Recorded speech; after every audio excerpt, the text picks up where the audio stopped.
नमस्कार मित्रों, एक बार फिर से आपका स्वागत है न्यूज स्पीड में। बड़ी खबर इस वक्त महाराष्ट्र सरकार पर अमित शाह ने जबरदस्त एक्शन लिया है और महाराष्ट्र की उद्धव ठाकरे सरकार के खिलाफ भारतीय जनता पार्टी ने अब राष्ट्रीय मानवाधिकार आयोग का दरवाजा खटखटा दिया है। महाराष्ट्र में जिस तरीके से पिछले कुछ दिनों से हम देखें कि जिस तरीके से घटनाएं सामने आ रही हैं, अगर आप उद्धव ठाकरे के खिलाफ कुछ बोल देते हैं तो आपके सर मुंडवा दिया जाएगा, आपके साथ मारपीट की जाएगी। कंगना रनौत ने बोला उनका ऑफिस गिरा दिया गया 24 घंटे के नोटिस पर। इसके बाद नेवी के एक अधिकारी के साथ मारपीट की गई, पालघर में साधुओं की हत्या कर दी जाती है। तो ये तमाम घटनाएं ये बताती हैं। रिपब्लिक टीवी के रिपोर्टर्स को जेल में बंद कर दिया जाता है। रिपब्लिक टीवी के खिलाफ ये शिकायत कर दी जाती है कि केबल ऑपरेटर से कहा जाता है कि आप रिपब्लिक टीवी बंद करा दीजिए। अर्णब गोस्वामी को 60 पेज का विशेषाधिकार हनन नोटिस भेज दिया जाता है। तो ये तमाम घटनाएं ये बताती हैं कि महाराष्ट्र में इस वक्त स्थितियां आपातकाल जैसी हो गई हैं और प्रेस तक पर प्रतिबंध लगाने की कोशिशें की जा रही हैं।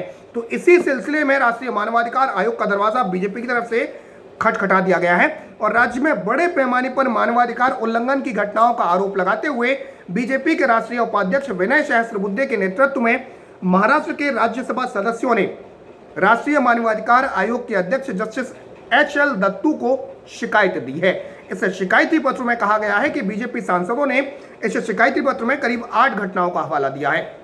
राज्यसभा सदस्य विनय सहस्त्रबुद्धे के नेतृत्व में राज्यसभा सांसद भागवत कराड़ और डॉक्टर विकास महात्मे ने आयोग से कहा कि राज्य में दिसंबर 2019 के बाद से मानवाधिकार उल्लंघन की घटनाएं बढ़ी हैं और मुख्यमंत्री उद्धव ठाकरे सरकार के खिलाफ सोशल मीडिया पर लिखने वालों पर अत्याचार किया जाता है। इन 8 घटनाओं में 23 दिसंबर 2019 को हीरामन तिवारी नाम के एक व्यक्ति ने उद्धव ठाकरे के खिलाफ कुछ लिख दिया था, सोशल मीडिया पर कमेंट कर दिया था, तो शिवसेना के गुंडों ने आकर उसके बाल मुड़वा दिए थे।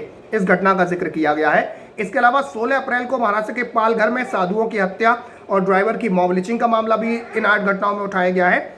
इसके अलावा 6 और घटनाओं का जिक्र इस शिकायती पत्र में किया गया है और इस शिकायती पत्र के जरिए ये मांग की गई है कि तुरंत एक्शन लिया जाए। बीजेपी के प्रतिनिधि मंडल ने कहा कि उद्धव ठाकरे सरकार में मानवाधिकारों का उल्लंघन हो रहा है और ऐसे में राष्ट्रीय मानवाधिकार आयोग को सभी मामलों का संज्ञान में लेते हुए दोषियों के खिलाफ एक्शन लेना चाहिए। तो अब तक ये जो लोग मानवाधिकार आयोग के पास दौड़े छूटे चले जाते थे, इस बार बीजेपी ने ठीक इन्हीं का दांव इन्हीं के ऊपर आजमाया है और अब देखते हैं कि मानवाधिकार आयोग इस मामले में क्या एक्शन लेता है, क्योंकि जिस तरीके से महाराष्ट्र में इस वक्त हालात बने हुए हैं वो हालात कह सकते हैं कि स्थितियां आपातकाल जैसी बन रही हैं। फिलहाल के लिए इतना ही। अगली खबर आप तक जल्दी लेकर आते हैं। तब तक के लिए जय हिंद, जय भारत, नमस्कार।